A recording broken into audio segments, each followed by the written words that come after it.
Morning. Welcome to KD current affairs. I hope आप सब बिल्कुल अच्छे होंगे। आज है 9 मई 2024। 9 मई 2024 के जितने भी मोस्ट इम्पॉर्टेंट करंट अफेयर्स प्रश्न बन सकते हैं आज हम उन्हें डिस्कस करेंगे। यदि आप हमारे इस चैनल पर पहली बार आ रहे हैं तो इस चैनल को लाइक एंड सब्सक्राइब जरूर करें। आइए चलते हैं अपने सेशन की ओर।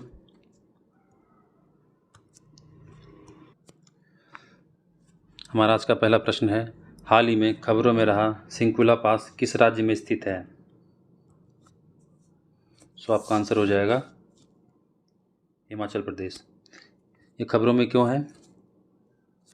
क्योंकि सीमा सड़क संगठन BRO सिंकुला टनल का निर्माण शुरू करने की तैयारी कर रहा है। इस टनल का निर्माण सिंकुला पास के नीचे आवागमन के लिए किया जाएगा। यह नीमू पदम दारचा रोड लिंक पर स्थित है। सिंकुला पास हिमाचल की लाहौल घाटी और लद्दाख की जास्कर घाटी के बीच 16,580 फीट की ऊंचाई पर स्थित है। BRO की बात करें तो BRO की स्थापना 7 मई 1960 को तत्कालीन प्रधानमंत्री जवाहरलाल नेहरू के द्वारा की गई थी। सीमा सड़क संगठन का मुख्यालय नई दिल्ली में स्थित है और उसके वर्तमान महानिदेशक हैं मिस्टर राजीव चौधरी। हिमाचल प्रदेश में और कौन कौन से दर्रे हैं, जिसमें सिपकिला दर्रा, रोहतांग दर्रा, बारालाचा दर्रा हैं। उत्तराखंड की बात करें तो उत्तराखंड में माना लिपुलेख दर्रा है। अरुणाचल प्रदेश में दिहांग दर्रा, दीपू दर्रा, सिक्किम में नाथुला दर्रा फेमस है। आइए देखते हैं अपने अगले प्रश्न की ओर। हमारा अगला प्रश्न है, वैश्विक डिजिटल भुगतान प्लेटफॉर्म वीज़ा ने किसे भारत में नई कंट्री मैनेजर के रूप में नियुक्त किया है? सो आपका आंसर हो जाएगा सुजॉय रैना। वैश्विक डिजिटल भुगतान प्लेटफॉर्म वीज़ा ने मंगलवार को घोषणा की है कि उसने सुजॉय रैना को भारत के नए कंट्री मैनेजर नियुक्त किया है। इस भूमिका में सुजॉय रैना भारतीय बाजार में वीज़ा की रणनीतिक पहलों का नेतृत्व करेंगे, ग्राहकों के साथ साझेदारी, व्यापक भुगतान पारिस्थितिकी तंत्र के लिए जिम्मेदार होंगे। आइए देखते अगला प्रश्न। हमारा अगला प्रश्न है, अंतर्राष्ट्रीय थैलेसीमिया दिवस प्रतिवर्ष किस तिथि को मनाते हैं? सो आपका आंसर हो जाएगा 8 मई। अंतर्राष्ट्रीय स्तर पर थैलेसीमिया रोग के बारे में जागरूकता फैलाने के उद्देश्य से अंतर्राष्ट्रीय थैलेसीमिया दिवस इंटरनेशनल थैलेसीमिया डे प्रतिवर्ष 8 मई को मनाया जाता है।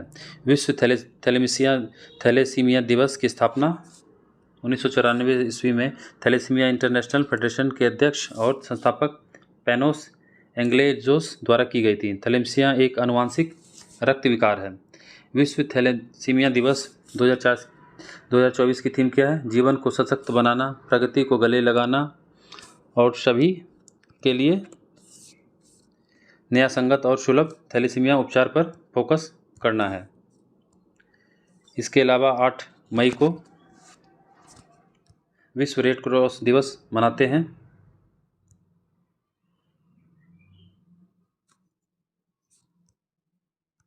तो 1 मई को हम अंतर्राष्ट्रीय मजदूर दिवस मनाते हैं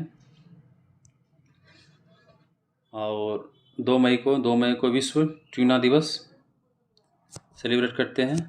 3 मई को विश्व प्रेस स्वतंत्रता दिवस और 7 मई की बात करें तो 7 मई को विश्व अस्थमा दिवस और हाल ही में विश्व एथलेटिक्स दिवस मनाया गया। आइए देखते हैं अगला प्रश्न। हमारा अगला प्रश्न है, हाल ही में समाचारों में देखी गए ओरांगटन की आयुषीय स्थिति क्या है? ओरांगटन की आयुषीय स्थिति क्या है? सो आपका आंसर हो जाएगा गंभीर रूप से संकटग्रस्त। इंडोनेशिया में वैज्ञानिकों ने एक जंगली नर ओरांगटन को एक औषधीय पौधे की चबाई हुई पत्तियों से चेहरे के घाव का इलाज करते देखा है। अपने लाल फर से पहचाने जाने वाले ओरांगुटान सबसे बड़े वृक्ष स्तनधारी है जो अपना 90% से अधिक समय पेड़ों पर बिताते हैं। वे सुमात्रा और बोर्नियो में निवास करते हैं, जहां उनका निवास स्थान दलदली जंगलों से लेकर पहाड़ी क्षेत्रों तक है। अभी हाल ही में आयुसीएन क्या है? IUCN international union for conservation of nature है। इन्होंने हाल ही में रेड कोलंबस को कंजर्वेशन एक्शन प्लान की एक पहल की है जो गंभीर रूप से लुप्तप्राय की श्रेणी में आती है। आइए देखते हैं अगला प्रश्न। हमारा अगला प्रश्न है, उज्जीवन स्मॉल फाइनेंस बैंक के एमडी और सीईओ के रूप में किसे नियुक्त किया गया है? सो आपका आंसर हो जाएगा Sanjeev Nautiyal. Ujjivan small finance bank ने संजीव नौटियाल को अपने प्रबंध निदेशक एमडी और मुख्य कार्यकारी अधिकारी के रूप में 3 वर्षों के लिए नियुक्त किया है। कितने वर्षों के लिए? 3 वर्षों के लिए नियुक्त किया है, जो 1 जुलाई 2024 से प्रभावी होंगे। भारतीय रिजर्व बैंक आरबीआई ने इस नियुक्ति को मंजूरी दे दी है। उज्जीवन स्मॉल फाइनेंस बैंक का मुख्यालय कहाँ है? बेंगलुरु में स्थित है। इसकी बैंक के संस्थापक कौन थे? समित घोष। और इसकी स्थापना कब हुई थी? 28 दिसंबर 2004 को हुई थी। अमिताभ चौधरी की बात करें तो इसे हाल ही में एक्सिस बैंक का एमडी और सीईओ नियुक्त किया गया है। दिनेश कुमार खारा ये स्टेट बैंक ऑफ इंडिया के अध्यक्ष हैं। आइए देखते हैं अगला प्रश्न।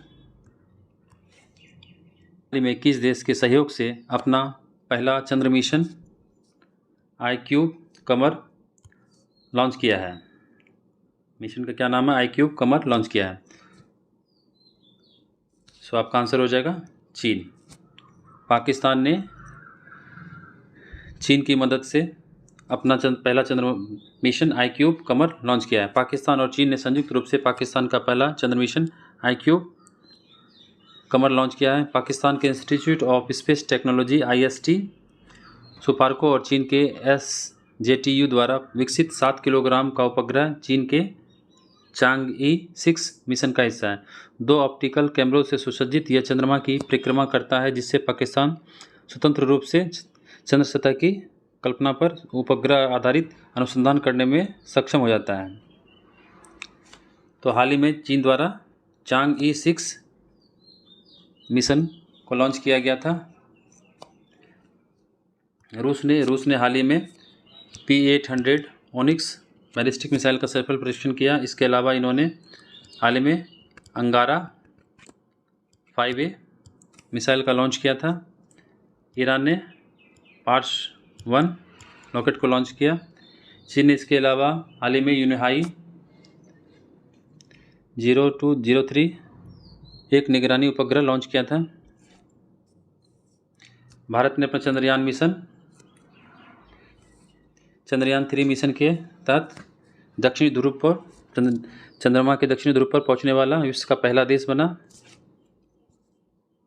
आइए देखते हैं अगला प्रश्न। अगला प्रश्न है, 2024 थॉमस और उबेर कप में पुरुष और महिला दोनों श्रेणियों में कौन सा देश विजयी रहा? तो थॉमस कप जो पुरुषों का होता है और उबेर कप की बात करें तो ये महिला से संबंधित है। तो 2024 का थॉमस कप और उबेर कप दोनों प्रतियोगिता कौन जीता? चीन ने चेंगडू में BWF 2024 थॉमस और उबेर कप पुरुष और महिला खिताब जीतकर शीर्ष बैडमिंटन राष्ट्र का खिताब जीता। ये इन्होंने किसे हराया? इंडोनेशिया को हराकर ये खिताब अपने नाम किया। इसके अलावा भारत में 2025 में BWF का आयोजन किया जाएगा जूनियर। कहाँ किया जाएगा? गुवाहाटी आसाम में किया जाएगा। इसके अलावा जापान के केंटो मेमोटा जो हाल ही में बैडमिंटन के खिलाड़ी थे, इन्होंने संन्यास की घोषणा की है। आइए देखते हैं अपना अगला प्रश्न। नैनीताल के निकट जंगल की आग को बुझाने के लिए बॉम्बे बकेट ऑपरेशन किस संगठन ने चलाया है? Bombay bucket operation. तो सही आंसर हो जाएगा आपका भारतीय वायुसेना। इंडियन एयरफोर्स ने नैनीताल के जंगल की आग बुझाने के लिए बॉम्बे बकेट ऑपरेशन चलाया है, जिसमें MI-17 V5 हेलीकॉप्टर को तैनात किया। ये MI-17 V5 हेलीकॉप्टर किस देश का है? रूस से आयात किया गया है। बॉम्बे बकेट एक विशेष उपकरण है जिसे हवाई अग्निशमन प्रयोजनों के लिए डिजाइन किया गया है, जिसे 1983 ईस्वी में इंट्रोड्यूस किया गया था। इसका आविष्कारक कौन है? कनाडाई मूल के व्यक्ति डॉन अर्नी है। आइए देखते हैं अगला प्रश्न।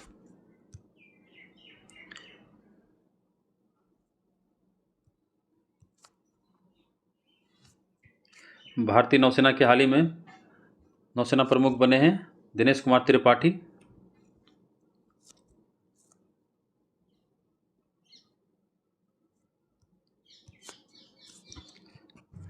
इसके अलावा भारतीय सेना के प्रमुख जनरल मनोज पांडे द्वारा उज्बेकिस्तान में वहाँ एक IT लैब, अत्याधुनिक IT लैब का उद्घाटन किया गया है वहाँ। आइए देखते हैं अगला प्रश्न। 2024 यूनेस्को गिलर्मो कैनो विश्व प्रेस स्वतंत्रता पुरस्कार के विजेता के रूप में किसे नामित किया गया है? सो आपका आंसर हो जाएगा फिलिस्तीनी पत्रकार को। गाजा को शामिल करने वाले फिलिस्तीनी पत्रकारों को 2024 यूनेस्को गिलर्मो कैनो विश्व प्रेस स्वतंत्रता पुरस्कार का विजेता घोषित किया गया है। हाल ही में जारी विश्व प्रेस स्वतंत्रता सूचकांक 2024 में भारत का स्थान 180 देशों में 159वें स्थान पर है। बात करें हाल ही में 2024 world press photo of the year का पुरस्कार किसे मिला? तो मिला है मोहम्मद सलीम को।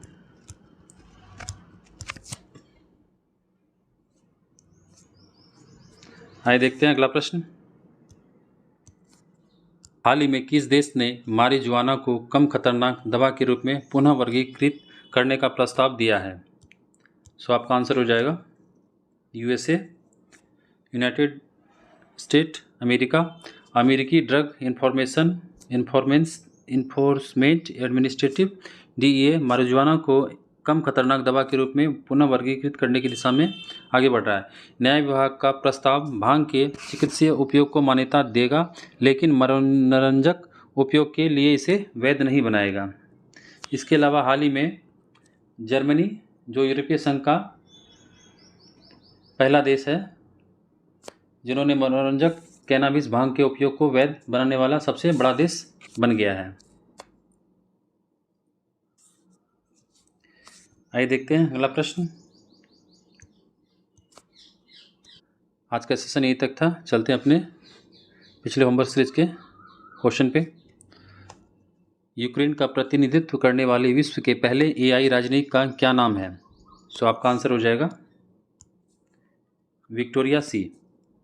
किस भारतीय राज्य के पारंपरिक कारीगरों को कच्छ अजरक के लिए भौगोलिक संकेत GI टैग प्राप्त हुआ? तो आंसर होगा गुजरात। मई 2024 में राष्ट्रीय सौर ऊर्जा संस्थान के महानिदेशक के रूप में किसे नियुक्त किया गया? सो आपका आंसर हो जाएगा प्रोफेसर मोहम्मद रिहान को। हाल ही में पृथ्वी के चुंबकीय क्षेत्र का सबसे पुराना साक्ष्य प्रदान करने वाली चट्टानें कहाँ एकत्र की गई? सो आंसर होगा ग्रीनलैंड। हाल ही में जारी विश्व प्रेस स्वतंत्रता सूचकांक 2024 में भारत का स्थान क्या है? सो आंसर हो जाएगा 159वें स्थान पर भारत का स्थान है। सो चलते हैं अपने आज के क्विज पे। सो फ्रेंड्स, आपको यहाँ 5 प्रश्न दिए जा रहे हैं। इनके आंसर आपको कमेंट बॉक्स में करने हैं। आशा करते हैं ज़रूर आप इनके आंसर कमेंट बॉक्स में करेंगे। सो आपको आज का सेशन कैसा लगा? आई होप आपने एंजॉय किया होगा। यदि आप हमारे इस चैनल पे पहली बार आ रहे हैं तो इस चैनल को लाइक एंड सब्सक्राइब जरूर करें और बेल आइकन को प्रेस ज़रूर कर दें, जिससे आप तक हमारी नई वीडियो पहुंच सके। सो मिलते हैं अपने नेक्स्ट वीडियो में। थैंक यू, धन्यवाद।